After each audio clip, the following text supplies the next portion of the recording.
అయితే మిమ్మల్ని లలిత అని పిలవాలా, జయలలిత అని పిలవాలా, జల అని పిలవాలా? జల. మీరేమో బావ అని పిలిచేవారు. ఐటమ్ సాంగ్ చేసినా కూడా క్లాసికల్ మిక్స్ అవుతుంది అందులో. ఈ పాలిట మొగాళ్ళే ఎక్కువ చెత్త.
తను చేసే సేవా కార్యక్రమాలకి అసలు పొంతనే ఉండదు. మేము ఏదైనా చిన్న సహాయం చేసి పెద్ద పబ్లిసిటీ ఇచ్చుకుంటాము. ఆ అమ్మాయి అలా కాదని కాంప్లిమెంట్ ఇచ్చారు. బటన్ కట్టుకోవాల్సినంత కాంప్లిమెంట్. గ్రేట్ అండి. సినిమా అయిపోగానే ఉన్న డబ్బుని నేను ప్రొడ్యూసర్ దగ్గరికి వెళ్ళి, అయిపోయింది కదా నా డేటు, డబ్బు ఇవ్వండి అంటే, ఎక్కడ డబ్బు మీ నాన్న తీసుకెళ్ళిపోయినాడుగా మధ్యలో అనేవారు. ఆయనకి అన్నీ ఉండేవండి విలాసాలన్నీ. అయ్యో, మళ్ళీ జన్మలో కరెక్టల్స్ నాకు కడుపుని పుట్టాలి అన్నంత గొప్ప, అసలు అంతకన్నా అల్టిమేట్ స్టేట్మెంట్ ఇవ్వడం ఒక ఆడదానికి. జయలలిత, వాంపు జయలలితలో మీకు ఏం కనిపించిందండి స్పీకర్ ఇవ్వడానికి అన్నప్పుడు? జయలలిత చీరకట్టులో నాకు అమ్మతనం కనిపించింది. నేను ఇద్దరిని చూశానండి, బాలు గారు, ఎస్పి బాలసుబ్రహ్మణ్యం గారు, మీరు డైరెక్ట్గా మీడియాలో ధైర్యంగా yes I'm a social drinker వాళ్ళు ఎవరు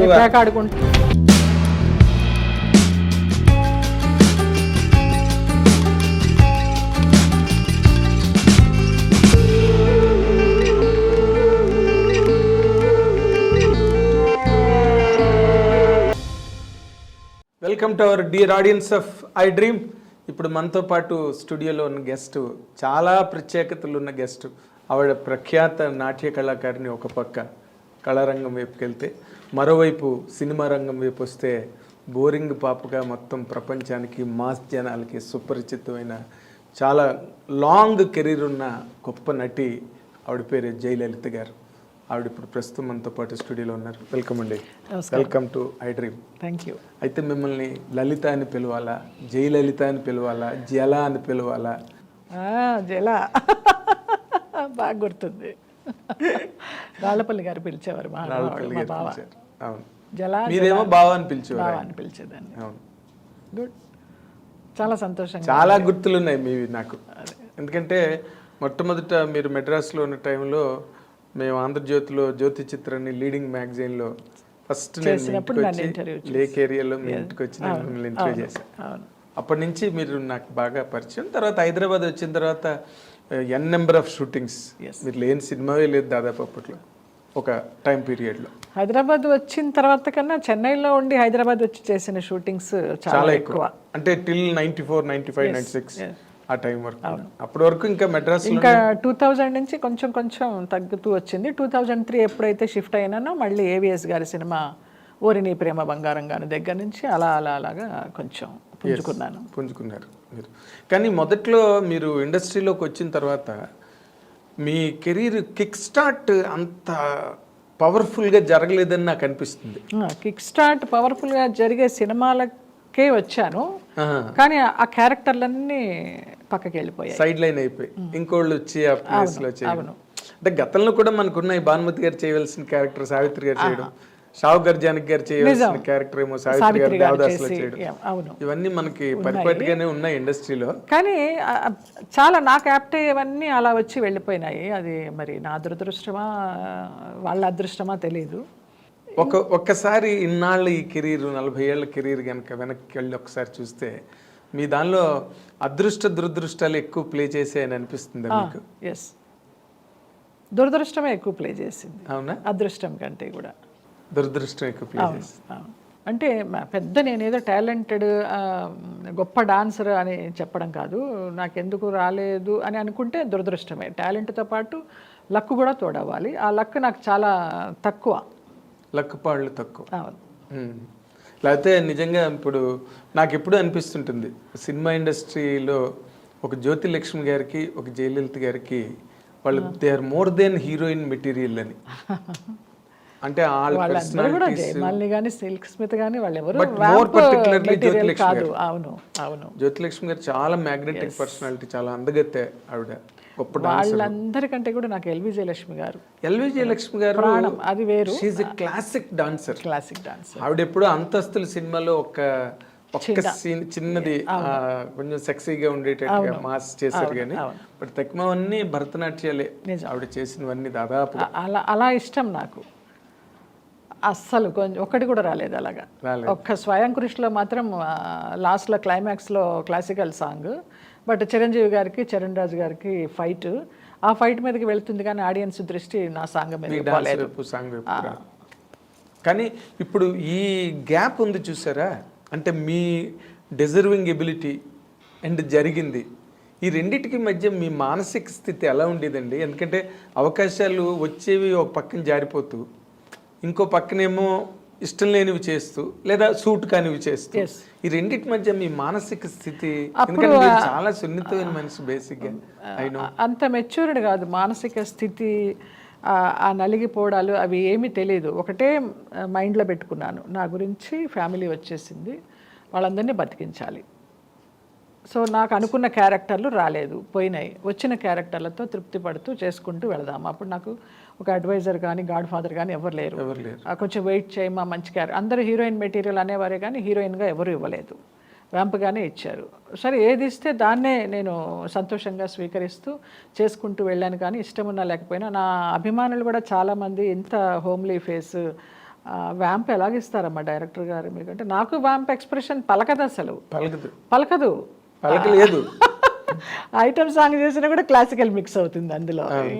జనాలు ఎలా ఆదరించారో తెలియదు మరి, అది ఒక రకంగా అదృష్టమా ఒక రకంగా దురదృష్టమా తెలియదు. మొత్తానికి అలాగా కంటిన్యూ అవుతూ వచ్చాను. అంటే మీరు ఇందాక చెప్పిన దానిలోనే మీరు సంతృప్తిగానే చేశాను అన్న మాట వెనకాతలు ఇంకో బలమైన మాట ఉంది. అంటే ఇంతమంది 14 మంది నమ్ముకున్నారు. అసలు నాకు అర్థం కాలేదండి, ఒక ఆడపిల్ల జీవితం మీద ఒక 14 మంది డిపెండ్ అయిపోయి, అందులో అన్నదమ్ములు కూడా, ఎవరైనా ఎక్కడైనా అన్నదమ్ములు కష్టపడి ఆడపిల్లల్ని సెక్యూర్ చేస్తారు. మీ ఇంట్లో అంత రివర్స్ ఏంటండి అసలు? ఎప్పుడు నాకు అర్థం కాదు. చిన్నప్పటి నుంచి కూడా 6వ సంవత్సరం నుంచి నేను డాన్స్ ప్రోగ్రామ్స్ ఇస్తూ, నేను అక్క చల్లా సిస్టర్స్ లాగా ఎర్న్ చేస్తూనే ఉన్నాము. డిగ్రీ అయిన తర్వాత ఆంధ్రనాట్యం కోసమని ఇక్కడికి వచ్చాను. ఆ ఆంధ్రనాట్యం నేర్చుకునేటప్పుడు నాన్న వచ్చి ఫ్రెండ్స్ సినిమా తీస్తున్నారు, హీరోయిన్ క్లాసికల్ డాన్సర్ కావాలని తీసుకెళ్ళడము. ఇక చిన్నప్పటి నుంచి ఆ సంపాదన తల్లిదండ్రులకి ఇవ్వడమే తెలుసు కానివ్వండి. అదే ఓకే. ఇప్పుడు ఒక స్టేజ్లో మీరు మామూలుగా క్లాసికల్ డ్యాన్సులు ప్రోగ్రాంలు గట్ట చేయడం, అది it is not a full career అప్పుడు. ఇంకా ఏదో ప్రోగ్రామ్కి వెళ్తే వాళ్ళు ఏదో ఒక రెమ్యునరేషన్ లేకపోతే గౌరవ ఆనరోరియం ఏదో, దాంతో కూడా ఫ్యామిలీ గట్టాన్ అయ్యేది. నాన్న జర్నలిస్టు, ఆయనకి ఓన్ మ్యాగజైన్ ఉండేది, నా దేశం పేపరు. నా దేశం. రామారావు గారు ఏదో ఎలక్షన్స్ అప్పుడు ఆ టైటిల్ నాకు కావాలని అడిగారు. అప్పుడు రామారావు గారికి ఇచ్చేసి ఈయన ఇంకా రిటైర్ అయిపోయినారు. ఓకే. అంతకు ముందర రామారావు ఏమైనా ఇచ్చారండి దానికి టైటిల్ ఇచ్చిన? నాకు తెలియదు, మాకు అప్పుడు చిన్నపిల్లలం, మాకు పెద్ద నాలెడ్జ్ లేదు. ఓకే. సో మా డాన్స్ ప్రోగ్రామ్స్ మీదే గెట్ ఆన్ అవుతూ వచ్చారు. అవునా? అన్నదమ్ములు మగపిల్లలు పెద్దన్నయ్యకి ఏదో ఒక 1000 రూపాయల కట్నానికి ఆశపడి అన్నయ్యకి పియూసీ అంటారు కదా అప్పుడు 10th క్లాస్, అది అవ్వగానే పెళ్లి చేసేసారు. ఒక ఇల్లరికి పాలిలాగా అన్నయ్య వెళ్ళిపోయాడు పెద్దన్నయ్య. రెండో అన్నయ్య ఏమీ లేదు, తను బీఎస్సీ చదువుతూ అలాగే అంత పెద్ద బాధ్యత గలవాడు కాదు. ఇంకా తప్పలేదు. మీకు ఈ పెద్ద మనసు అన్నది ఇంటి దగ్గరే ప్రారంభమైంది, చిన్నప్పటి నుంచి ఉంది. అదే అంటున్నాను. అందుకనే సినిమా ఇండస్ట్రీని మీరు కంప్లీట్గా ఇచ్చేసుకోగలిగారు, అర్థం చేసుకుని వాటిలో ఉండే ఇబ్బందులు కానీ సాధక బాధకాలన్నింటినీ అర్థం చేసుకుని గెటాన్ అవ్వగలిగారు సినిమా ఇండస్ట్రీ. అది నా గొప్పదనం అని నేను చెప్పను, ఏదో నా తల్లిదండ్రులు ఇచ్చిన జన్మ గొప్పది అనుకుంటాను అంతే. చాలా గ్రేట్ మీరు. ఎందుకంటే ఇప్పటికీ మీరు ఏ రకమైన డిస్సాటిస్ఫాక్షను కుటుంబ సభ్యుల మీద కానీ అస్సలు ఎక్కడ లేదు కదా, ఎప్పుడు మన అనుకోవడం కనీసం తలంపుగా కూడా రాదు. నేను ఇంతవరకు తృప్తిగానే అందరికీ పెడుతూ వచ్చా, ఉన్నదానిలోనే, ఉన్నా లేకపోయినా కూడా. పెట్టాల్సి వచ్చిందే ఒక బాధ్యతగానో ఒక బర్డెన్గానో ఎప్పుడు అనుకోలేదు. పెట్టడం ఇష్టం, ఎప్పుడు ఇలా ఉండాలి, చెయ్యి ఇలా ఉండకూడదు. అదే మీకు మైనస్ పాయింట్ అయిందేమో. అయ్యుండొచ్చు, బహుశా అయ్యుండొచ్చు కదా, అయింది కూడా. ఇప్పుడు చాలా మంది మన ఇండస్ట్రీలో కాంతారావు కానీ వాళ్ళు కాంతారావు గారికి నేనే హెల్ప్ చేశాను. నేను హెల్ప్ చేయడం స్టార్ట్ చేసిన తర్వాత చిరంజీవి గారికి, రజనీకాంత్ గారికి తెలిసి ఆయనకి ఎఫ్డీలు వేశారు. మమత, మన కమెడియన్ మమత, ఆమెని సామాన్లన్నీ బయట పడేసి అద్దె కట్టలేదని రోడ్డు మీదకి ఏడిస్తే ఆమెకి నేను 25,000 ఇచ్చి చిరంజీవి గారికి చెప్తే ఆయన ఎఫ్డీ వేశారు దానికి. చిరంజీవి గారు ఒక గొప్ప మాట అంటారు ఎప్పుడు కూడా, నేను పాలకొల్లు నుంచి ఎవరు ఆయన అభిమానులు వస్తే అప్పుడు తీసుకెళ్ళాను, నాకు ఫోటో కావాలమ్మా చిరంజీవి గారితో అంటే, ఆయన అక్కిరాజు గారు అని చాలా పెద్ద ఆయన, మనం పాలకొల్లు వైపు షూటింగ్లకి దానికి వెళ్ళినప్పుడు లొకేషన్స్ పర్మిషన్ అది ఇచ్చేవారు. చనిపోయారు. వంశీ గారికి, పెద్ద వంశీకి చాలా దోస్తు ఆయన. తీసుకువెళ్తే వాళ్ళతో ఫోటో దిగి నా గురించి చెప్పారు, ఈ అమ్మాయి వృత్తి వేరు ప్రవృత్తి వేరు, తను చేసే వేషాలకి తను చేసే సేవా కార్యక్రమాలకి అసలు పొంతనే ఉండదు, మేము ఏదైనా చిన్న సహాయం చేసి పెద్ద పబ్లిసిటీ ఇచ్చుకుంటాము, ఆ అమ్మాయి అలా కాదని కాంప్లిమెంట్ ఇచ్చారు నాకు. What a great compliment. Megastar Chiranjeevi గారి దగ్గర నుంచి అలాంటి కాంప్లిమెంట్ అంటే పట్టం కట్టుకోవాల్సినంత కాంప్లిమెంట్.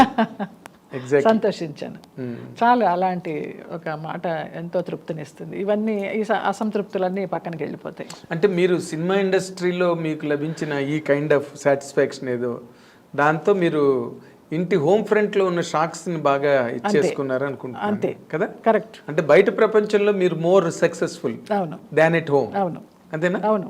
మరి మీరు ఎప్పుడు కూడా వాళ్ళకి, కుటుంబంలో ఉన్న వాళ్ళందరికీ మీరు మీ తోవ మీరు చూసుకోండి, మీ పని మీరు చేసుకోండి అని ఏ రోజున చెప్పలేదు? ఏ రోజు చెప్పలేదు.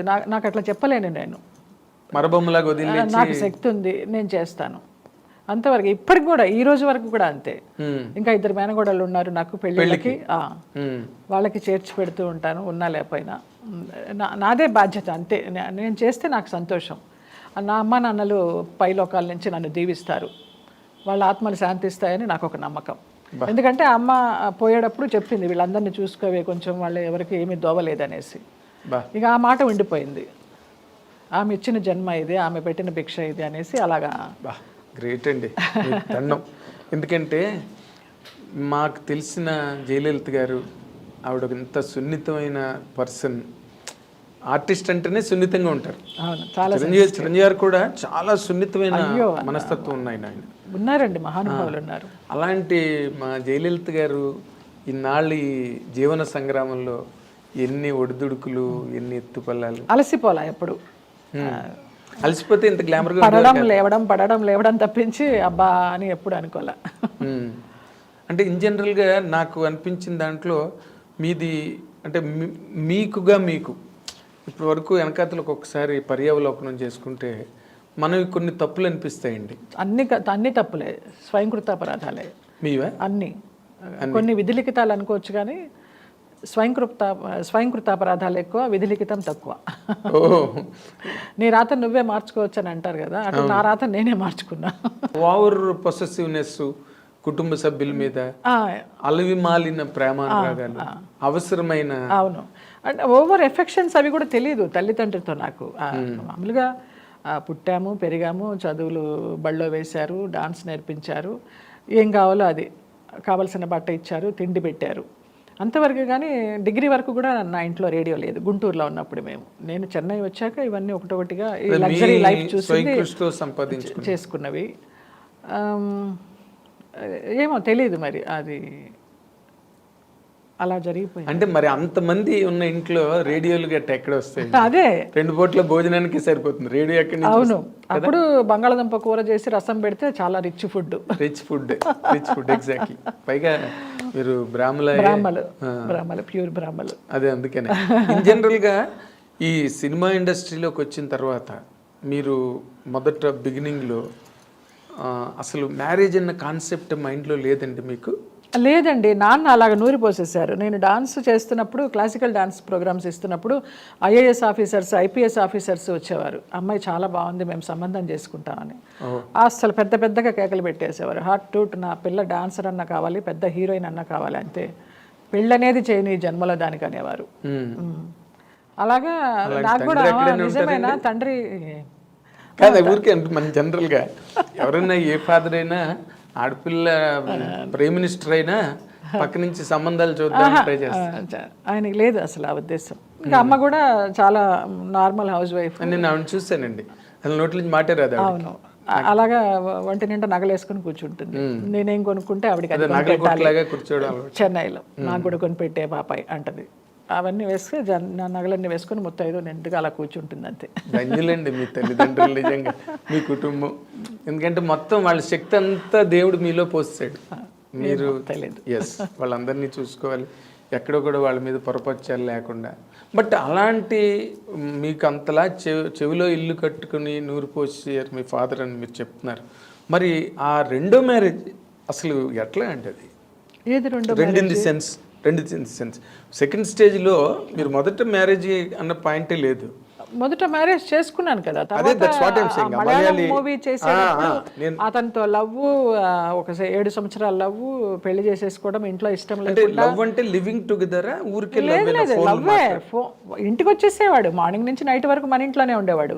నేను ల్యాండ్ లైన్ అయితే ఎవరైనా ప్రొడ్యూసర్ ఫోన్ చేస్తే నేను గొంతు మార్చేసి జయలలిత లాగా కాకుండా వాళ్ళ సిస్టర్ లాగానో ఎవరిలాగానో, లేదండి బిజీగా ఉంది వేరే షూటింగ్లో అని చాలా షూటింగ్లు మానేసిన సందర్భాలు ఉన్నాయి ఇతనితో ఉండడానికే.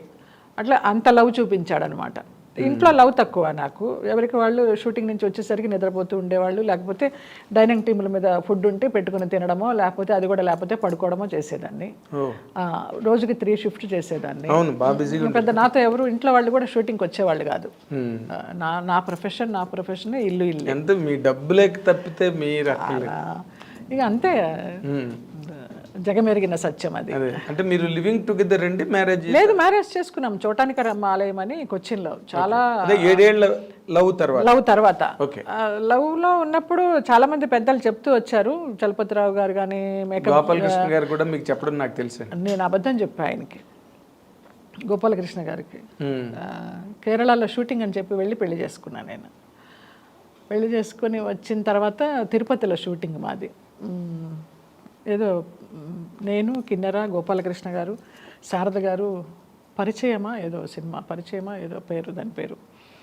ఆ సినిమా అప్పుడు ముక్కు పగిలిపోయింది. ఏంటే ఏమైందన్నారు. అప్పుడు కొట్టడం కూడా స్టార్ట్ చేశాడు మా ఆయన. అయితే ఫేషియల్ చేయించుకోవడానికి వెళ్ళాను గురువుగారు బ్యూటీ పార్లర్కి. అమ్మాయి గోరేదో తగిలిందని చెప్పా. అబద్ధం చెప్తున్నావు కదా అన్నారు. అప్పుడు ఏసీకి వచ్చి కూర్చుని ఆయన మీద పడి ఏడుస్తా కూర్చున్నా. ఇది జరుగుతుంది గురువుగారు అని. నేను చెప్పానా వద్దని. వాడు దొంగకోళ్ళు పట్టే మొహంలా ఉన్నాడు. ఎందుకు అలాగా తొందరపడ్డావు, ఇప్పుడు సినిమాలు కూడా పోయినాయి, నీ క్యారెక్టర్లు ఎవరెవరికో వెళ్ళిపోతున్నాయి అనేసి ఆయన బాధపడ్డారు. అవును, వాళ్ళు పరుచూరు బ్రదర్స్, ముఖ్యంగా గోపాలకృష్ణ గారు, అయ్యో గురువు గారు టైంలో ఆయన ఒక దాన్ని ఏమంటారు, ఒక బడిలాగా మిమ్మల్ని అందరినీ కాపాడుకున్నారు.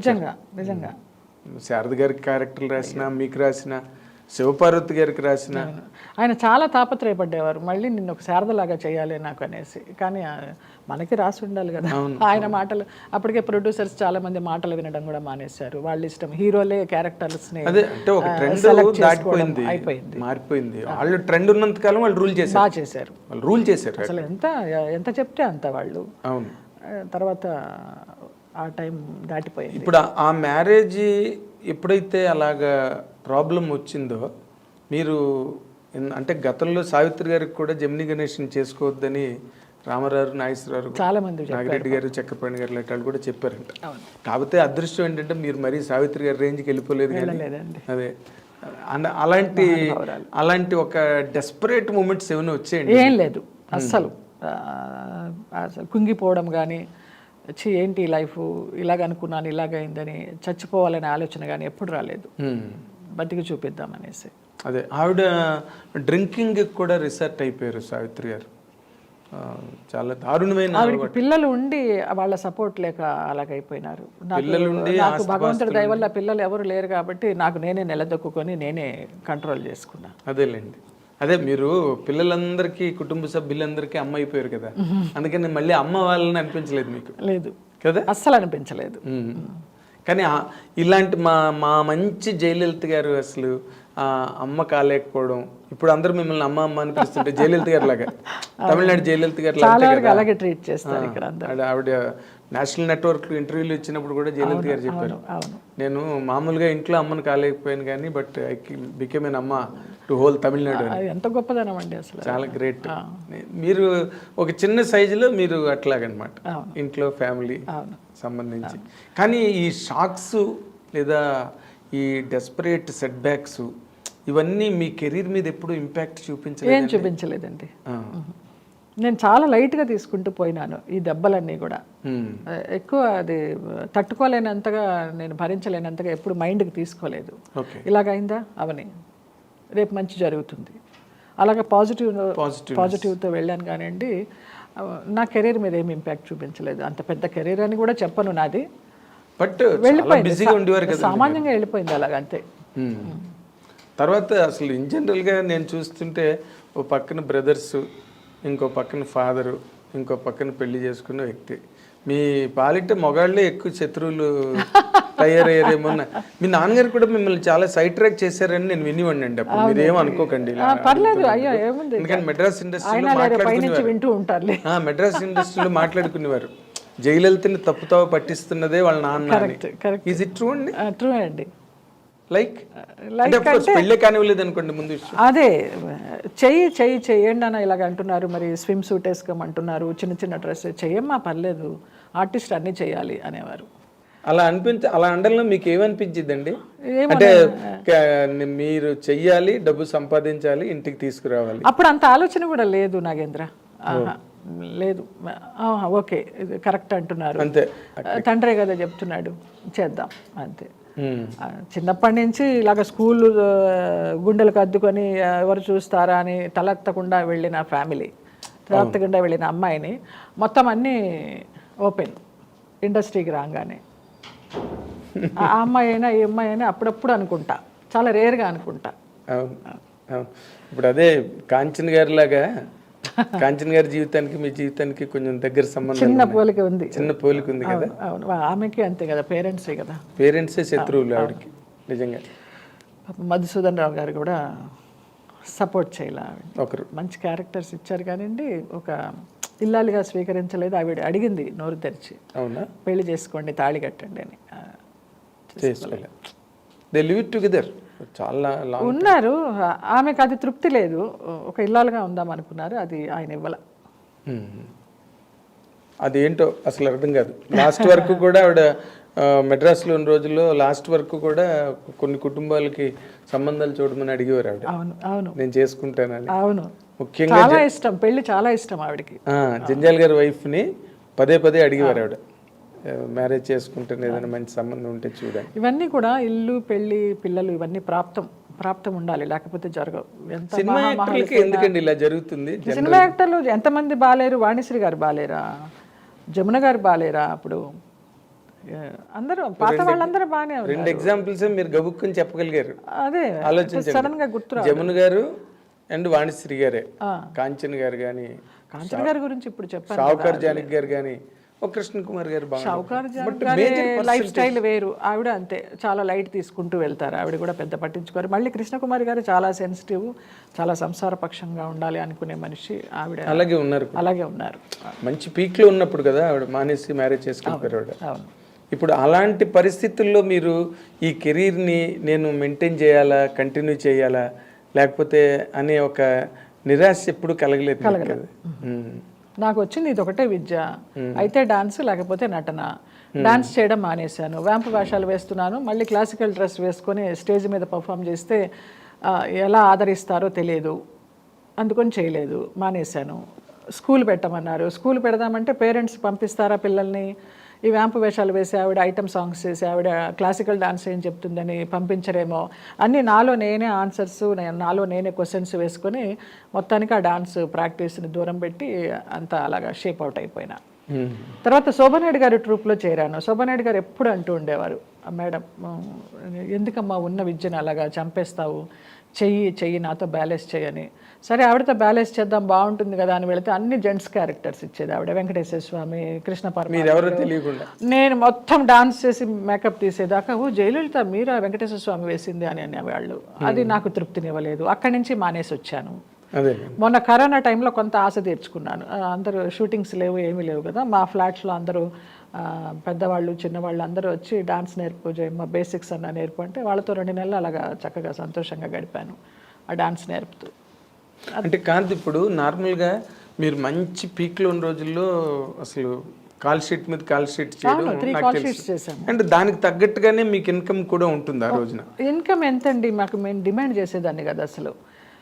నేను హైయెస్ట్ రెమ్యునరేషన్ తీసుకుంది ₹1,00,000 ఇంద్రుడు చంద్రుడిలో, రామానాయుడు గారి పిక్చర్లో. అంతే. దాని లోపలే అన్ని 40, 50, 30. అంటే అప్పుడు ఫస్ట్ రెమ్యునరేషన్ 10,000. అప్పుడు స్కేల్ అలాగే ఉండేది కదా. అందులో ఏమొచ్చేది, నాకు అడ్వాన్స్ మాత్రమే వచ్చేది. సినిమా అయిపోగానే ఉన్న డబ్బుని నేను ప్రొడ్యూసర్ దగ్గరికి వెళ్ళి అయిపోయింది కదా నా డేటు, డబ్బు ఇవ్వండి అంటే ఎక్కడ డబ్బు మీ నాన్న తీసుకెళ్ళిపోయినాడుగా మధ్యలో అనేవారు. అలా కూడా బోల్డ్ రెమ్యునరేషన్ పోయింది. మీ నాన్నగారు మామూలు క్యాండిడేట్ కాదండి. విలాస పురుషులు. ఆయనకి అన్నీ ఉండేవండి విలాసాలన్నీ. అయ్యో, షావుకార్ జానక్ గారు, సావిత్రి గారు వీళ్ళందరూ ఫ్రెండ్స్ ఆయనకి. జగ్గయ్య గారు, రాజబాబు గారు, పెద్ద సర్కిల్ అయింది. ఆ సినిమా ప్రపంచానికి ఆయన మాయలా అయిపోయారు. నా పిల్ల హీరోయిన్ కావాలి, నా పిల్ల హీరోయిన్ కావాలి. హీరోయిన్ కావాలని అనుకోవడం తప్పలేదండి. దానికి తగ్గ ప్రయత్నం ఆయన చేయలేదు, నాకు తెలియదు, ఆయన చేయలేదు. సౌందర్య వాళ్ళ ఫాదర్ కూడా సత్యనారాయణ గారు పిల్లల సౌందర్య హీరోలను బాగా గ్రూమప్ చేశారు సౌందర్య. ఆయన మధ్యలో సడన్ గా పోయారు. కానీ అదే మనం వాళ్ళని కూడా బ్లేమ్ చేయడం కాదులేండి. టోటల్ గా మనకి ఏది రాసి పెట్టిందో అదే డెస్టినీ. మీ నాన్నగారిని ఎప్పుడు అడగలేదా మీరు, నన్ను తీసుకెళ్ళిపోయి ఉంట కదా నువ్వు ఆఫీస్ నుంచి డబ్బు అని? అడిగేదాన్ని. అవునమ్మా తీసుకున్నాను అనేవారు. సింపుల్, అంతే. ఇప్పుడు ఇన్ని గొడవల మధ్యలో మీరు 40 ఏళ్ల కెరీర్, నేను ఇందాక అడుగుదాం అనుకున్నది ఏంటంటే ఇన్కమ్ సోర్సెస్ ఒక టైంలో 40,000, 50,000 అనేది కంటిన్యూస్గా ఉండేవి. అవును. తర్వాత ఒక్కసారి కెరీర్ డ్రాప్ అవగానే ఇన్కమ్ సోర్సెస్ కూడా తగ్గుతాయి, ఖర్చులు ఏం తగ్గవు. దాన్ని ఎట్లా మేనేజ్ చేస్తారు? అది మా అక్క గొప్పతనం అండి. నాతో చల్లా సిస్టర్స్ అని నా అక్క ఒక ఆమె చేసేది, శ్రీలక్ష్మి. ఆ అమ్మాయి మెయింటైన్ చేసేదండి ఇల్లంతా. ఓకే. సో మీకు కటికి చీకట్లో కాంతిరేఖ ఆవిడ. అది చాలా బాగా మెయింటైన్ చేసేది ఇల్లు. నాకు తెలియదు చేసేదాన్ని, అది ఏం చేసేదో తెలియదు, అమ్మ ఏం చేసేవారో తెలియదు. మంచిగానే చేర్చి పెట్టారు. ఎప్పుడు ఆర్థిక ఇబ్బంది అనేది రాలా, గ్యాప్ ఉన్నా కూడా. ఓకే. ఆవిడ అంతా జాగ్రత్తగా పొదుపు చేసి, పోయిన డబ్బు పోయినా మీ నాన్నగారు పట్టుకెళ్ళిపోయినా మిగిలిన దాన్ని ఉన్న డబ్బుతోటి బాగానే సంసారాన్ని ఎదుకొచ్చింది. ఓ, that is where you are saved అండి. ఆవిడని మీరు గట్టిగా నాకు తెలియదు, నేను పట్టించుకునేదాన్ని కాదు. నీ దగ్గర డబ్బు లేదు, ఏమన్నా కావాలన్నా నన్ను అడగడానికి కూడా అడిగే ఛాన్స్ లేదు. మొత్తం తీసుకొచ్చి వాళ్ళకే ఇచ్చేదాన్ని కదా. నాకంటే ఏమి ఇన్కమ్ ఉండేది కాదు, పాకెట్ మనీ ఏం పెట్టుకునేదాన్ని కాదు ఇన్కమ్ ఉన్నా కూడా. సో వాళ్ళే చూసుకునేవారు. ఇంకా నా దగ్గరికి అసలు ఆర్థిక ఇబ్బందుల్ని రానిచ్చేవారే కాదు. అసలు నేను దాచేదాన్నే కాదు ₹1 కూడా. రెమ్యునరేషన్ తీసుకొచ్చి ఎట్లాగండి డైరెక్ట్గా మీ సిస్టర్కి ఇచ్చేవారు? చెక్ అయితే బ్యాంకులో వేసేవారు, కొంత బ్లాక్ కొంత వైట్ ఇస్తూ ఉండేవారు, వాళ్ళకి ఇచ్చేసేదాన్ని. అమ్మ అక్క మెయింటైన్ చేసేవారు. ఓకే. కానీ బట్ ఎక్కడొక్కడ మీరు పరిస్థితులు చేయి జారిపోతున్నాయి, మనం దీని మీద కంట్రోల్ పెట్టాలి అని అంతా పోయి నాకు తెలిసింది. ఈ చూసిన అక్కే ఒక ఫ్రెండ్తో కలిసి ఏదో ఒక షిప్ బిజినెస్ అనేసి అతను ఏదో నమ్మించి నా డబ్బు, దాచిన డబ్బు ఏదైతే ఉందో దాన్ని కొంచెం కొంచెం స్వాహా చేయడం మొదలుపెట్టారు. తెలీదు నాకు, ఇంట్లో ఎవరు చెప్పలేదు. నేను బయట అవుట్డోర్లకు వెళ్ళడము రావడము ఇలాగ జరుగుతుంది, కానీ అది చెప్పలేదు. ఒక రోజు డౌట్ వచ్చి అడిగేసరికి అప్పటికే చాలా పోయింది. వచ్చేస్తుంది, 100 కోట్లు వస్తుంది, 50 కోట్లు వస్తుంది, ఎక్కడికి పోదు నీ డబ్బు, ఇచ్చేస్తాము అని చెప్పేసేవారు. అది రాలా. ఎవరు మీ అక్క బావగారు? అక్కకి మా బావగారు లేరు. అక్క నేను డాన్స్ ప్రోగ్రామ్స్ చేసేటప్పుడు అక్క పెళ్ళయిన తర్వాత అది 3rd month ప్రెగ్నెంట్గా ఉన్నప్పుడు మా నాన్న ముందరే ఇచ్చేసేవారు మా డేట్స్, డాన్స్ డేట్స్. 1 నెల ముందరే ఫిక్స్ అయిపోయేవి. అంత బిజీ మేము చల్లా సిస్టర్స్గా. కూచిపూడి డాన్స్లో 1000 పర్ఫార్మెన్సెస్ ఇచ్చాము ఆల్ ఓవర్ ఇండియాలో. అప్పుడు ఇది కడుపుతో ఉన్నప్పుడు ఏదో డేట్ ఫిక్స్ అయిపోయింది, డాన్స్ చేయమన్నారు. మా బావేమో డాన్స్ చేయడానికి వీల్లేదు, ఇలా ప్రెగ్నెంట్, మొదటి నెలలు, అది మన అబార్షన్ అయితే నేను ఒప్పుకోను అనేసి. కానీ నేను డబ్బులు తీసుకున్నాను కాబట్టి చేయాల్సిందే అని నాన్న పట్టుపట్టారు. ఇంకా ఆ డాన్స్ ప్రోగ్రామ్ చేసినప్పుడు ఇతనికి కోపం వచ్చి వెళ్ళిపోయారు. అబార్షన్ ఏమీ అవ్వలేదు, బాగానే ఉన్నాడు, బాబు పుట్టాడు, వాడికి ఇప్పుడు 2 బాబులు. అప్పటి నుంచి తండ్రి అంటే ఎవరో తెలియదు ఆ అక్క కొడుక్కి, దానికి భర్త అంటే ఎవరో తెలియదు. ఇంకా ఏదో సర్కిల్ పరిచయం అవుతూ ఉంటుంది కదా, ఆ సర్కిల్లో ఏదో పెద్ద బిజినెస్ ఉందమ్మా, సిస్టర్ కూడా బాగా సంపాదిస్తుంది కదా, మనకి ఇన్కమ్ బాగా వస్తుందని దానికి ఏదో మాటలు చెప్పి మొత్తానికి స్వాహా చేశారు. మీతో కనీసం చర్చించలా. ఆ ఒక్క ఇల్లు మిగిలింది. ఆ ఇల్లు కూడా పోతుందని ఎందుకో ఎవరో చెప్తే విన్నాను నేను. వినేసి 99లో అమ్మ పోయింది దసరాల్లో, 2005లో నాన్న పోయారు దత్త జయంతి రోజు.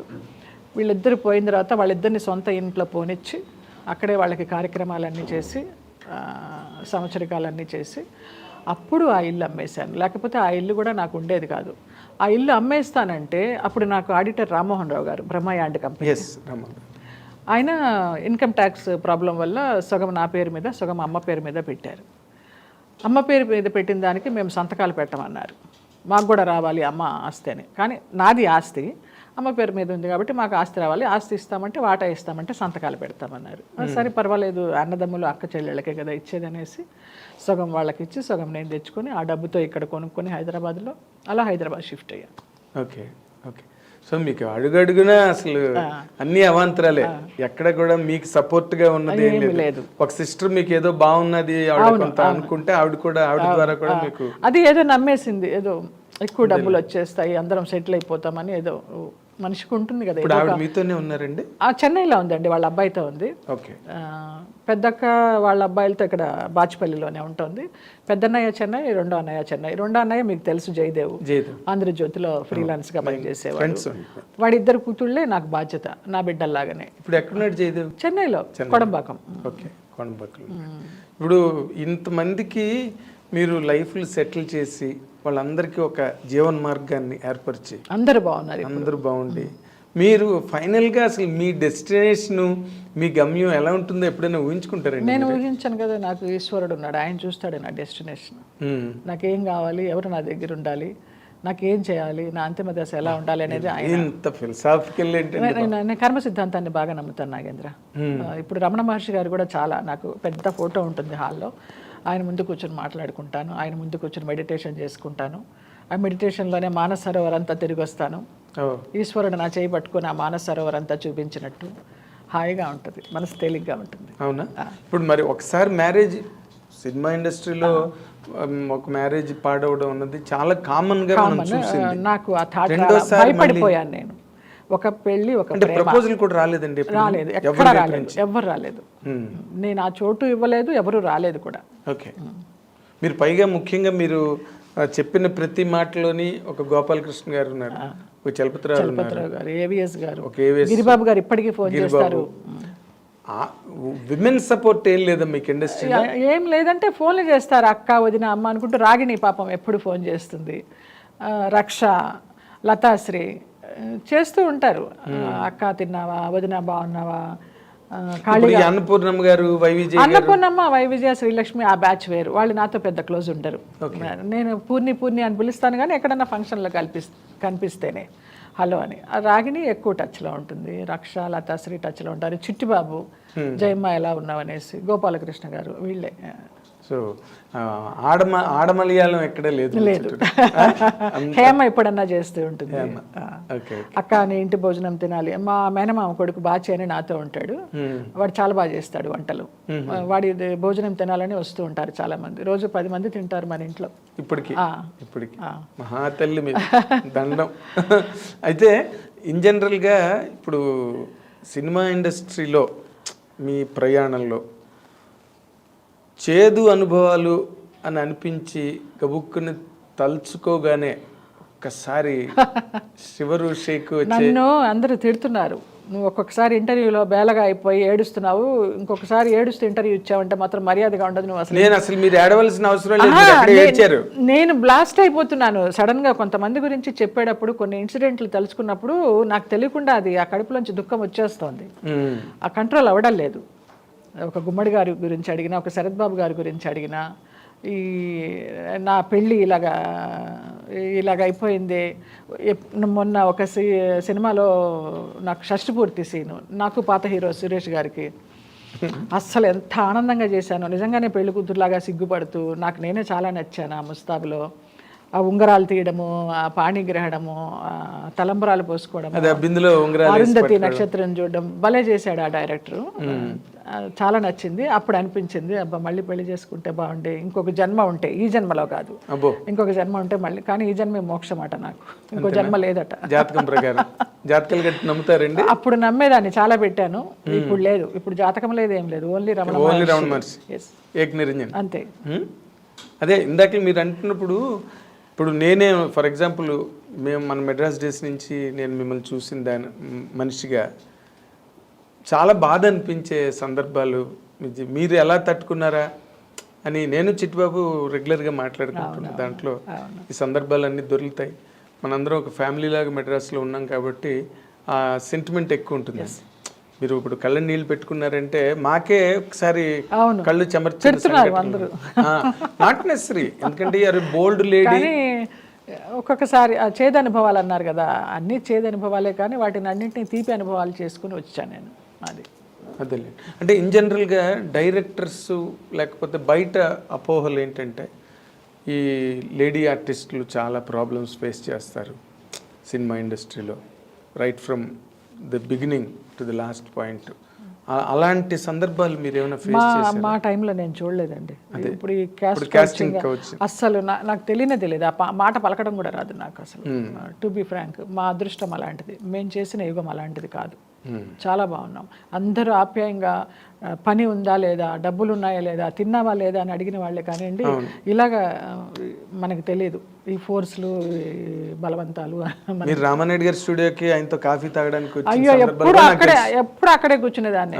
జయ ఖాళీగా ఉన్నావా, రామ్మ కాఫీ తాగి వెళ్ళమ్మా అనేవారు. ఇప్పుడు కొత్త వాళ్ళందరికీ అసలు ఎఫెక్షన్స్ లేవు, ఏం లేవు. మన పాత వాళ్ళకే ఉన్నాయి అవన్నీ. కాసేపు నీతో కూర్చుంటే హాయిగా ఉంటుంది. ఎఫెక్షన్స్ కన్నా ఇన్ఫెక్షన్స్ ఎక్కువైపోయింది జనరల్గా. అందుకే ఈ కరోనాలు అవన్నీ కూడా. నేను బాగున్నానండి. అందరూ జయలలిత మనమ్మాయిని ఆదరించారు కానివ్వండి, చిన్న చూపు చూడలా. ఇప్పుడు ఏదైనా కొత్త సినిమాలు వస్తే భయం నాకు. చాలా చోట్ల నేను ఈ ఎగ్జాంపుల్ చెప్పాను. బడి నుంచి మళ్ళీ కాలేజీకి వెళ్తున్నట్టు ఉంటుంది, స్కూల్ నుంచి కాలేజీకి వెళ్తున్నట్టు ఉంటుంది. వాళ్ళు ఎలాగ బిహేవ్ చేస్తారో, నన్ను ఎలా చూస్తారో అని భయపడుతూ వెళ్తాను. కానీ అక్కడికి వెళ్ళాక నాకు పాజిటివ్గానే ఉంటుంది, అంతా బాగానే చూసుకుంటారు. అంటే ఇప్పుడున్న జనరేషన్ డైరెక్టర్స్ కానీ, ప్రొడ్యూసర్స్ కానీ, కో ఆర్టిస్టులు కానీ అందరూ కూడా మీలాంటి సీనియర్స్ని బాగా గౌరవిస్తున్నారు సెట్లోని. కానీ చూసా, 1-2 సినిమాలు చేశాను.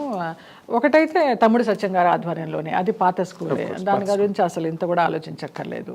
ఇది ఒకటి సక్సెస్ అని ఆలీ తమ్ముడు ఖయ్యం చేస్తున్నాడు, మెయిన్ లీడు. అందులో కూడా మంచి క్యారెక్టర్, మంచి ప్యాడింగ్, అందరూ బాగా చూసుకున్నారు. ఓకే. ఇప్పుడు జనరల్గా మొన్న మీరు ఒక స్టేట్మెంట్ ఇచ్చి మళ్ళీ జన్మలో కొరటల్సి నాకు కడుపుని పుట్టాలి అన్నంత గొప్ప, అసలు అంతకన్నా అల్టిమేట్ స్టేట్మెంట్ ఇవ్వడం ఒక ఆడదానికి ఇంకా అంతకన్నా లేదు. ఒక స్త్రీమూర్తి మనస్ఫూర్తిగా అనుకున్నా నేను. ఆ పిఎన్ఆర్ గారు అడిగిన దానికి ఆయన చెప్పిన సమాధానం నాకు చాలా నచ్చింది. వాంపు జయలలితలో మీకు ఏం కనిపించిందండి స్పీకర్ ఇవ్వడానికి అన్నప్పుడు, జయలలిత చీరకట్టులో నాకు అమ్మతనం కనిపించింది అన్నారు. ఆయన స్టేట్మెంట్ బాగుంది, మీ స్టేట్మెంట్ అంతకన్నా గొప్పగా ఉంది. వచ్చేస్తుంది యాక్షన్కి రియాక్షన్, అంతే. అది మనస్ఫూర్తిగా వచ్చింది. ఏదో మనం ఇది చెప్పాలి అని అనుకుని వెళ్ళింది కాదు, ఆ స్పాట్లో వచ్చింది, చెప్పాను నేను. అదే. కానీ మీరు ఒక ఆలోచనలో ఎక్కడో చిన్న పొరపాటు ఉందేమో అని అనిపించిందండి. అదేంటంటే మీరు మామూలుగా డ్యాన్స్ స్కూల్ పెడితే వ్యాంప్ వేషాలు వేసిన జయలలిత స్కూల్ పెట్టడం ఏంటి అనేది ఎక్కడో ఒకటి తెలియని మీకు. అవును. బట్ మంజు భార్గవ్ గారు శంకరాభరణం సినిమా ముందు ఆవిడది లక్ అండి, ఆవిడది ప్యూర్లీ లక్. టాలెంటెడ్ కాదని చెప్పను, కానీ అసలు ఆ శంకరాభరణంతో ఎక్కడికో వెళ్ళిపోయింది. అలాగే నాకు ఒక సప్తపది మయూరి దొరికింటే నేను ఎక్కడికి వెళ్ళేదానో నాకు తెలియదు. ఇవాళ మీ ముందర కూర్చొని ఇంటర్వ్యూ వచ్చేదానో లేదో తెలియదు, రిటైర్ అయిపోయింది. ఇవ్వకుండా ఎక్కడ ఉంటారు, ఎక్కడికి వెళ్ళిపోతారు. కానీ ఆవిడికి అబ్బా ఇప్పుడు జనరేషన్లో ఇది ఎక్కువైపోయిందండి. ఇంటర్వ్యూ ఇవ్వడం అంటే అదేదో చాలా మాకు చాలా గొప్ప ఆపర్చునిటీ ఇచ్చి, అమ్మో మాకు చాలా గొప్ప అవకాశం ఇచ్చి మమ్మల్ని చాలా పెంచి పెద్ద చేసే ఒక పెద్ద సోపానంలాగా ఫీల్ అవుతున్నారు ఆర్టిస్టులు. మీరు ఇంకా ఆ జనరేషన్ కాదు కాబట్టి మీరు ఏమైపోయినా ఇంటర్వ్యూ ఇచ్చి ఉండేవారు ఫర్ దట్ మ్యాటర్. కానీ మీరు ఆవిడ శంకరాభరణం లాంటి సినిమా కనుక మీకు పడి ఉంటే మీ కెరీర్ బాగుండేది. ఇన్ జనరల్గా మీకున్న కెపాసిటీ, అదే చెప్తున్నా, డాన్సింగ్ కెపాసిటీ, లిఖితం ఎలా ఉందో అలాగే. అదే తర్వాత ఇప్పుడు మీరు స్కూల్ మళ్ళీ ఎప్పుడు పెట్టినా ఎక్కడ పెట్టినా ఒరిజినల్గా మీకున్న ఆ టాలెంట్ వల్ల మీరు మళ్ళీ వాళ్ళతో కృష్ణుడు వేషం వేశారు, వెంకటేశ్వర స్వామి వేషం వేశారు. అవన్నీ మీకు యాడ్ అవ్వలేదండి? యాడ్ అవ్వలేదండి.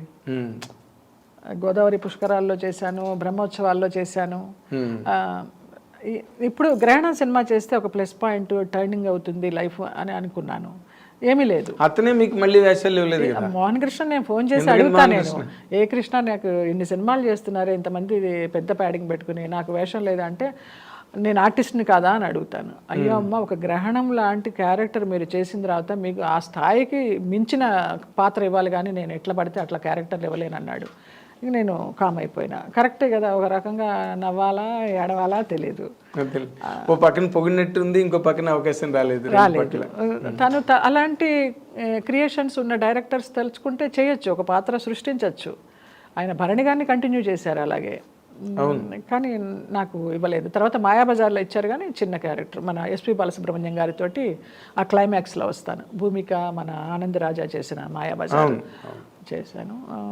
గ్రహణం తర్వాత మార్పు వస్తుంది అనుకున్నాను, భరత్ అని నేను తర్వాత మార్పు వస్తుంది అనుకున్నాను, రాలా. జడ్జెస్ లాయర్స్ వచ్చినాయి కానివ్వండి, మళ్ళీ ఆ స్టేచర్కి తగ్గ క్యారెక్టర్స్ రాలేదు. అంటే మీ వైపు నుంచి ఏమైనా, అంటే నార్మల్గా ఫ్యామిలీ రిలేషన్స్, ఒక కాంటాక్టు అందరితోనూ ఆ మేకప్ తీసి ఇంటికి వచ్చానా, నా ప్రపంచం నేను. మరి ఇది ఒక వ్యాపార ప్రపంచం కదండి, అసలు. మన వాళ్ళు అంటారు కదా, సినిమా ఇండస్ట్రీలో ఒక సేయింగ్ ఉంది కదా, out of mind is out of sight అని, లేదా out of sight is out of mind. మరి అది మీరు మెయింటైన్ చేయకపోవడం అన్నది మీ పొరపాటు కాదా? ఏమో, అదే శరత్ బాబు గారు అంటూ ఉంటారు, మనం తినే ప్రతి బియ్యపు గింజ మీద ఎవరి పేరు రాసి ఉంటుందో వాళ్ళే తింటారు. ఆయన అలాగే కూర్చున్నాడులేండి జీవితంతో, ఆయన అడిగితేనే. లేదు, ఆయన చేశారు చక్కగా, అంటే ఆయనగా పడిపోయి అడిగి చేయలేదు, కానీ ఆయన దగ్గరికి వచ్చిన క్యారెక్టర్లు అలాగే చేసే ప్రతి పాత్ర మీద మన పేరు రాసి ఉండాలి అనేవారు. అదొకటి నమ్ముతా, కరెక్టే. మనం అడవిలో కూర్చున్నా తీసుకొచ్చి మంచి వేషం వేయించే సందర్భం ఉండొచ్చు, మనం వాళ్ళు ఎదురుకుండా కూర్చున్నా కూడా ఇవ్వని సందర్భాలు ఉండొచ్చు. ఓకే, అదే. సో మీ జాతకం ప్రకారం ఇంకా ఫ్యూచర్లో మీకు మంచి దశలు అవన్నీ ఉన్నాయని చెప్పారండి మీ జ్యోతిష్కులు? అసలు ఇప్పుడు జ్యోతిష్కులను సంప్రదించడమే మానేశారా? మీ నక్షత్రం ఏంటి? అసలు నాకు జాతకమే లేదు, అసలు జాతకం కూడా రాయించాలి. అమ్మ నాన్న పుట్టినప్పుడు గుడివాడలో పుట్టాను. ఫోటో పెట్టుకోవాలండి, పెట్టుకున్నారా ఇంట్లో? అమ్మ నాన్న చాలా గుడ్డి జ్ఞాపకం చెప్తుంది అమ్మ. అమావాస్యకి 3 రోజుల ముందర పుట్టావు, శనివారం పుట్టావు అని చెప్తుంది, కానీ అసలు ఏమో తెలియదు. జాతకం లేదండి ఇంతవరకు. నేను ఏదో ఫేస్ రీడింగ్ అలాగా చేయి చూసి చెప్పిన వాళ్ళే కానివ్వండి, నాడి జాతకం ఏదో వైదేశ్వరన్ కోయిల్ అలాంటి వాటిలో వెళ్ళిందే కానీ జాతకం లేదు. జూలై 5th అనేది కూడా నా పుట్టినరోజు ఎలా వచ్చిందంటే అది కూడా తెలియదు. ఆ బళ్ళో వేసిన రోజు నీ పేరేంటమ్మా అంటే నా పేరు లలిత. అంతకు ముందనే కథానాయకుడు చూశాను, జయలలిత, ఎన్టీ రామారావు గారి మూవీ. ఆ నాన్న లలిత అని చెప్పబోతుంటే నేను జయలలిత అని చెప్పాను, అలాగే జయలలిత అయ్యాను. ఆ జూలై 5th అనే డేట్ ఎలా వచ్చిందో తెలియదు, కానీ అది చిన్నప్పటి నుంచి ఆ సర్టిఫికేట్లో జూలై 5th ఉంది, కానీ జాతకం లేదు. ఓకే, అంతే. అసలు వండర్ఫుల్ అండి మీ ఫ్యామిలీ, అసలు మామూలు వంశం కాదు. అన్నలకి అక్కలకి అందరికీ ఉంది జాతకం, నాకే లేదు. అసలు ఇది నిజంగా మీరు ఏడవలసిన సందర్భం అంటూ ఉంటే ఇది తక్కువ ఏం అక్కల. ఎందుకంటే మీరు బోల్డ్గా ఎదుర్కొన్నారు, బోల్డ్గా నిలబడ్డారు, ప్రతిదాన్ని ఛాలెంజ్గా తీసుకున్నారు. మీరు మీ లైఫ్ని గేమ్గా తీసుకున్నారు, ఛాలెంజ్గా తీసుకున్నారండి? రెండు తీసుకోవాలి. అసలు ఆ గేమ్ ఛాలెంజ్ తెలియదు, రెండు లేవు. అదో మానన్న మీరు సాఫీగా వెళ్ళిపోతుందా? ఇప్పుడు మీతో కూర్చొని ఆనందంగా మాట్లాడానా? నైట్ వెళ్ళి తిన్నానా, నిద్రపోయినా, పొద్దున ఆరోగ్యంగా లేచానా, ఇంతే. నేను ఇద్దరిని చూశానండి, బాలు గారు, ఎస్పి బాలసుబ్రహ్మణ్యం గారు, మీరు అయ్యో. డైరెక్ట్గా మీడియాలో ధైర్యంగా yes I'm a social drinker, నేను అందరితో నేను చెప్పానేమన్నా, అందుకే చెప్పాను మీ ఇద్దరే తక్కువాళ్ళు ఎవరు ఆడుకుంటాను, డ్రింక్ చేస్తాను, చక్కగా విహారయాత్రలు చేస్తాను, భక్తి యాత్రలు చేస్తాను, అన్నీ ఉన్నాయి, అన్ని కోణాలు ఉన్నాయి నాకు. All in one. నా ఇష్టం, నాకు సొసైటీకి సమాధానం చెప్పాల్సిన అవసరం లేదు. ఓకే, నా జీవితం, నా ప్రశాంతత, నా ఇష్టం. ఉన్నది చిన్న జీవితం, అది అనుభవించు. నేను ఇందాక అన్న పాయింట్ వేరేగా తప్పిపోయిందండి. మీరు మంచి ప్రైమ్లో ఉన్నారు, మొదటి మ్యారేజ్ ఫెయిల్ అయినప్పటికీ కూడా తర్వాత మంచి ప్రైమ్లో ఉన్నారు, చాలా బ్యూటిఫుల్గా ఉండేవారు, and you're a busy actress all the while. పోనీ ఏదో మీరు నాన్ ప్రొడక్టివ్ కాదు, ప్రొడక్టివ్గా మంచి కెరీర్లో ఉన్నారు. ఎవరు మీకు ప్రపోజ్ చేయలేదండి? లేదు, ప్రపోజ్ చేయడాలు, పెళ్లి చేసుకుంటానని ప్రపోజ్ చేసే మహానుభావులు ఎవరు దొరకలేదు. ఉంచుకుంటామని వచ్చిన వారే కానీ ఉంచుకుంటామని అడిగారు, చాలామంది అడిగారు. ఉంచుకోవడాలు నాకు వద్దు నాయన, మీరే ఉంచుకోండి, నన్ను ఇలా వదిలేయండి అని చెప్పాను. Okay okay. సో ప్రతిదాన్ని మీరు ఎంత న్యూట్రల్గా, ఎంత వేదాంతపరంగా తీసుకుని ఈ లైఫ్ని, అంటే మీ జీవితం దగ్గర నుంచి ఎవరైనా ఈ రోజున మీ తోటి నటినట్లు కానీ నూతన తరం కానీ నేర్చుకోవాలంటే ఏం నేర్చుకోవాలండి? నేను ఎవరిని నేర్చుకోమని చెప్పనండి, నేను రోల్ మోడల్ కాదు. మీరు ఒక రకంగా రోల్ మోడలే, మీరు కాదన్నా కూడా. ఎలా అంటే ఎన్ని షాక్స్ వచ్చినా, ఎన్ని సెట్ బ్యాక్స్ వచ్చినా, ఎన్ని ఇబ్బందులు ఎదురైనా కూడా మీరు స్టడ్ ఫాస్ట్గా, రాక్ స్టడీగా కెరీర్లో నిలబడ్డారు. ఈ రోజున మీరు ఏదో ఒక శక్తి నన్ను నిలబెట్టింది నాగేంద్ర, నాకుగా నేను నిలబడాల. అది నేను చేసుకున్న పుణ్యమా, పూర్వజన్మ సుకృతమా, నా మంచితనమా ఏది తెలియదు నాకు. అందరూ బాగుండాలి, అందులో నేను ఉండాలని అనుకునే మనిషిని. నాకున్నా లేకపోయినా, ఉంటే ₹1 దానం చేస్తాను, లేకపోతే ఒక ముద్ద పెట్టి పంపిస్తాను, భోజనం అన్నా చేసి వెళ్ళండి అని. అది నాకు జన్మతః నా తల్లిదండ్రి నేర్పిన సంస్కారం, అంతే. అదొకటి నాకు నేర్పించారు వాళ్ళు. కానీ ఇప్పటికి కూడా తల్లిదండ్రులను తలుచుకుని, అయ్యో, వాళ్ళకి ప్రతి సంవత్సరం వాళ్ళకి ఆబ్దికాలు పెడతాను. అన్నయ్య వాళ్ళ ఇంట్లో పెడితే నేను వెళ్ళి దగ్గరుండి పెట్టిస్తాను, నేనే ఖర్చు పెడతాను. బంగారాలు మీ అర్థం, అసలు ఆ విషయంలో డౌటే లే నిజంగా. అయితే నన్నది అదేనండి, ఇందాక మీరు అన్నమాటకి నాకే మనసు చిక్కుమనిపించింది. ఇది ఉంచుకుంటామని అడిగారు. అవును అవును. అది అలాంటి రిలేషన్స్లో మీరు ఎక్కడైనా నలిగారండి? నేను నలగలేదండి అస్సలు. చాలా అదృష్టవంతురాలి నేను నలగలేదు. దూరంగా ఉన్నారు. నాకు తల్లిదండ్రులు పెద్ద ఎంకరేజ్ చేయాలి, ఈ పెళ్ళి అయిపోయింది కదా, నీకు తోడు కావాలి కమ్మా, ఇంకో పెళ్లి చేసుకో అని. నాకు ఆలోచన రాలేదు. వాళ్ళు ఎందుకు చెప్తారు, మీకు తోడు ఉంటే మళ్ళీ వాళ్ళు ఎక్కడ దూరం అయిపోతారు? అలాంటి వ్యక్తి తారసపడలేదు, ఇంకా ఆలోచన లేదు మైండ్లో. సో అన్నిటికీ దూరంగా ఒక ఘనీభవించిన పదార్థంలో అలా ఎలా ఉండగలుగుతున్నారండి? ప్రశాంతంగా ఉన్నాను, ప్రశాంతంగా. చాలా గ్రేట్. ఇప్పుడు ఈ టీవీ సీరియల్స్లోకి వచ్చిన తర్వాత మళ్ళీ కొంచెం మీరు కలివిడిగా ఉన్నాను. ఇప్పుడు టీవీ సీరియల్స్ కూడా ఏమి లేవండి, అన్ని మానేసేసాను, ఏం చేయడల్లా. ప్రేమంత మధురం 3 years చేశాను, ఇప్పుడు అది కూడా మానేశాను. ఇంకా రెగ్యులర్ సీరియల్స్ వచ్చినా ఒప్పుకునే ఇదిలో లేను, చాకరీ చేయలేను, చాలా టెన్షన్ అది. ఏదైనా గెస్ట్గా అన్నపూర్ణ వాళ్ళు పిలుస్తూ ఉంటారు త్రినయనిలో, నాకు చాలా హాయిగా అనిపిస్తుంది, ఆ సెట్ పాజిటివ్గా అనిపిస్తుంది, అక్కడికి వెళ్తాను. వాళ్ళదే మావారి మాస్టర్ ఉంది, అక్కడ పనిచేస్తాను. గెస్ట్ ఇప్పుడైనా రెమ్యూనరేషన్ ఏమైనా పెంచారా, లేకపోతే వాళ్ళు ఏముండదు, నేను చాలా రీజనబుల్గా అడుగుతాను. సినిమా అయితే పర్ డే ఎంత, సీరియల్ అయితే పర్ డే ఎంత, వాళ్ళు సంతోషంగానే ఇస్తారు. అమ్మ అంత నాకు కొంచెం తగ్గించండి అమ్మ అని ఎవరు అడగరు. అంటే తగ్గించేలాగా నేను మాట్లాడను, అంత హైలో అడగను, నాకు ఏది కావాలో అదే అడుగుతాను. ఎందుకంటే ఇవాళ రేపు టీవీ సీరియల్స్లో యాక్ట్ చేసేవాళ్ళు మామూలుగా చిన్న 1-2 సీరియల్స్లో వచ్చిన వాళ్ళే చాలా డిమాండ్ చేస్తున్నారు. నేను చూస్తున్నా నా కళ్ళ ముందర, మా పిల్లలందరూ పనిచేస్తూ ఉంటారు కదా, అసలు ఏం మాట్లాడతారు వాళ్ళు, అసలు ఇంత కూడా మొహమాటం లేకుండా. కాస్ట్యూమ్స్ ఇవ్వండి, ఏదన్నా మంచి అకేషను అంటే మాకు కాస్ట్యూమ్స్ ఇవ్వండి, మేము కొనుక్కోం అంటారు, డిమాండ్ చేసి తీసుకుంటారు. అవును, ఇచ్చేవాళ్ళు కూడా ఛానల్ వాళ్ళు కొంతమందికి అలాగే ఇస్తున్నారు. అంటే మరి ఇంకా తప్పనిసరి పరిస్థితులు కదండి, ప్రొడ్యూసర్ అవాయిడ్ చేస్తారు. నేను ఎప్పుడు అలాగా డిమాండ్ చేయలేదు. మీరు ఎవరిని డిమాండ్ చేయలేదు, అందుకే అడిగాను ప్రత్యేకంగా. ఇప్పుడైనా అడుగుతున్నారా, లేకపోతే ఇప్పుడు కూడా వాళ్ళు ఏం లేదు, రీజనబుల్ అమౌంట్సే. పోన్లేండి, సంతోషం.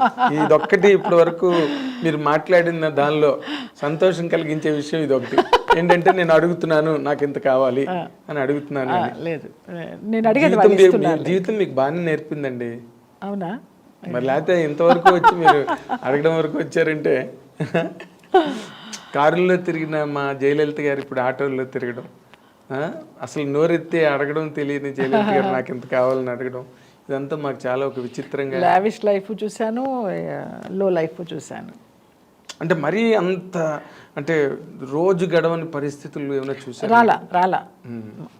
అది చాలా నేను అదృష్టం చేసుకున్నది. లేదు, అలా రోజు గడవని పరిస్థితులు కాకపోయినా కూడా నాగబాబు గారు నాకు పిలిచి సహాయం చేసిన సందర్భాలు ఎన్నో ఉన్నాయి.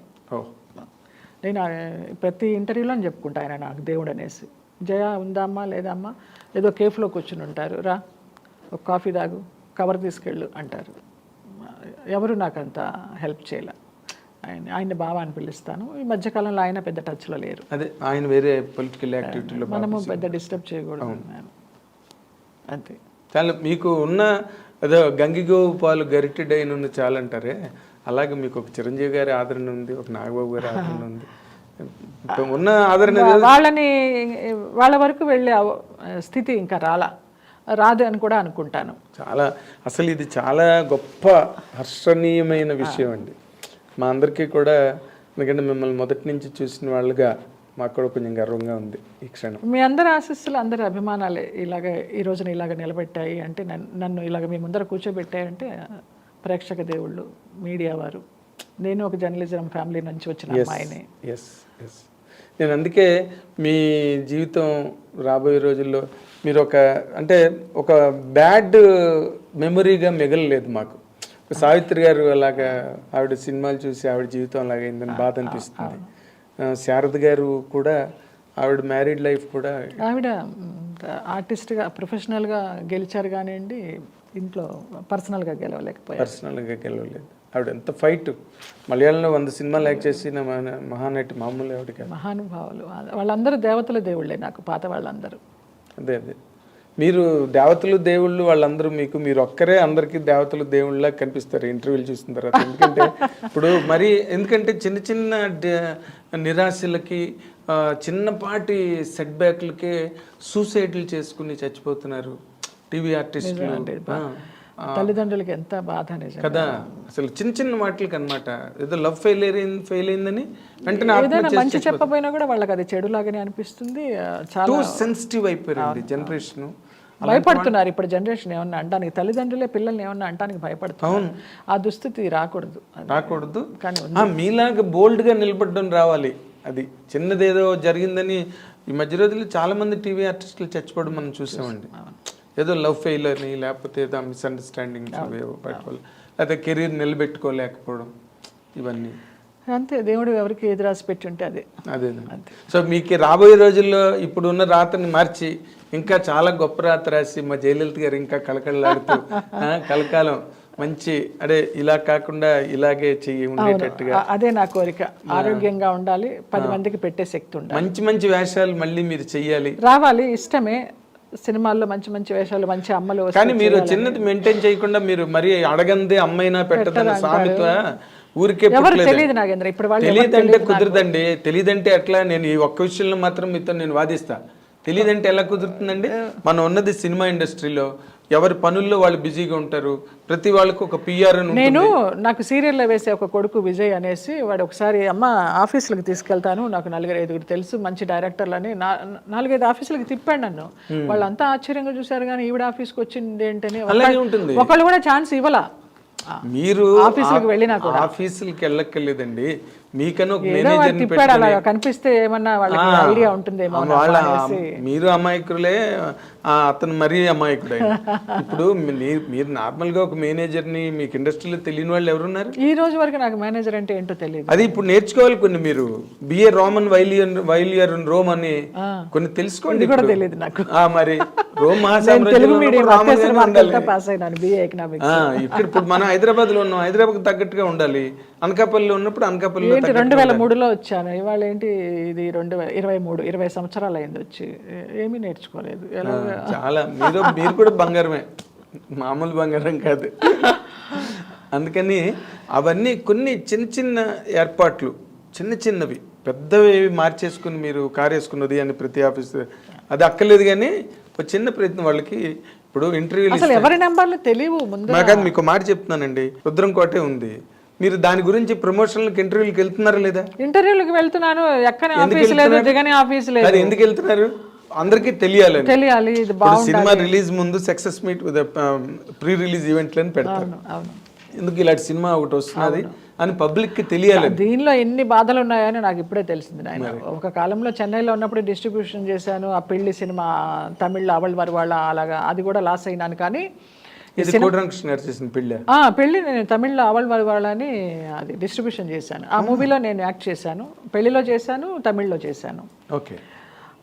తర్వాత ఈ సినిమా చేయడం ఒక ఎత్తు అయితే, దీన్ని బయటకు తీసుకురావడానికి ఇంత ప్రొసీజర్ ఉందా అనేసి, ఏంటి ఒక తల్లి గర్భంతో ఉన్నప్పుడు ఆ 9 నెలలు మోసి ఆ బిడ్డ ఈజీ డెలివరీ అయినాక ఎలా ఉంటుందో అంత బాధ ఉంది, అంత కష్టం ఉంది.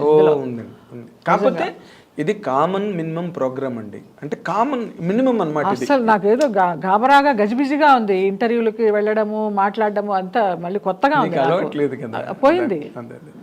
కాకపోతే మీరు మీరు మీరు ఉన్నారని, ఎందుకంటే కొంతమంది ప్రెస్ మీట్లు పెట్టి ఇంటర్వ్యూలు ఇస్తుంటారు, ఎందుకు మేము మంచి వేషాలు ఇస్తే చేస్తాం, అలా చేద్దాం అనుకుంటున్నాం, మా డైరెక్టర్ మమ్మల్ని ప్రోత్సహించాడు అని ఇలాగేవో చెప్తుంటారండి. ఎందుకంటే అది 10 మంది దృష్టిలో పడాలని, దట్ ఈస్ నెసెసిటీ, కరెక్ట్, తెలుసు, అవసరం. అది కూడా లేకుండా మనం ఇంట్లో కూర్చుంటాము, మన ఎవరు పిలవలేదు అనుకుంటే, అఫ్ కోర్స్ మీకు అలాంటి నిరాశ నిస్పృహలు లేవు, కానీ ఎవరిని బ్లేమ్ చేయాలి, పిలవలేదని. బట్ మీలాంటి వాళ్ళు సక్సెస్ఫుల్ గా ఉన్నారనుకోండి, మీరు సంపాదించే సంపాదన మీకు కాకపోయినా 10 మందికి ఉపయోగపడుతుంది. నా ఉద్దేశం అదే. అందుకని బిజీగా ఉండండి, అందరూ బాగుండాలని, అదే అందుకని బిజీగా ఉండండి, శక్తి కావాలి నాకు అనేసి. అందుకని బిజీగా ఉండండి. మా సినిమా ఇండస్ట్రీలో నిర్మాతలు, దర్శకులు, నటీనటులు అందరినీ కూడా నేను మీ తరఫున, మా ఐ డ్రీమ్ తరఫున కూడా రిక్వెస్ట్ చేస్తున్నా. Thank you so much. ఎందుకంటే మీరు చెప్పాను కదా, మీకేమీ పెద్ద ఏదో మహాయితో పెద్ద అవుతారు, లేకపోతే ఒక పుణ్యక్షేత్రానికి వెళ్తారు, దానికి ఎంత ఖర్చు అవుతుంది, బట్ దానివల్ల ఎక్కువగా మేజర్ సొసైటీకి హెల్ప్ అవుతుంది అన్నదే నిజం. ఇష్టం, సేవా కార్యక్రమం ఇష్టం, కానీ పోగొట్టుకున్నాను కాబట్టి ఇప్పుడు కొంచెం తగ్గించాను. భోజనం అదే నా జీవితం మీకు బాగానే నేర్పింది. ఇందాక అన్నది అదే. చాలా సంతోషం. మా అమాయకురాలు జయలలిత గారి నాలుకైనా తెలివితేటలు నేర్చుకుని చక్కగా మా టెంపర్ సినిమాలో పూరి జగన్నాథ్ డైలాగ్ రాశారు, జీవితం ఎవరిని వదలదు, అందరి సరదా తీర్చేస్తుంది. అవును అవును, మంచి డైలాగ్. అది సినిమా ఇండస్ట్రీలో ఎంతమందికో వర్తించింది లాస్ట్ 20-25 ఇయర్స్లో నేను చూసిన వాళ్ళలో. సో అలా కాకుండా మీరు ఇప్పటికీ కూడా అన్నిట్లోంచి, అంటే చూసారా, ఆ నిప్పు కణికలో మొత్తం బయటకు వచ్చిన ఒక బంగారం లాగా మీరు చక్కగా అలాగే ఉన్నారు. అలాగే ఉండాలి లైఫ్ అంతా కూడా. మీకు ఆ భగవంతుడు, మీరు నమ్మిన ఆ రమణ మహర్షి మీకు అన్ని ఆయురారోగ్య ఐశ్వర్యాలు ఇచ్చి చక్కగా ఆత్మస్థైర్యాన్ని ఇంకా పెంచి అందరికీ మీరు ఒక నీడను కల్పించే ఒక కల్పవృక్షంలాగా, కల్పతరువులాగా ఉండాలని చెప్పి కోరుకుంటూ, దిస్ ఈజ్ వాట్ మా జయలలిత గారితో ఇంటర్వ్యూ విశేషాలు. And let us wish her all the very best in coming days from our I Dream side. Thank you, Andy. Thank you so much, Nagendra.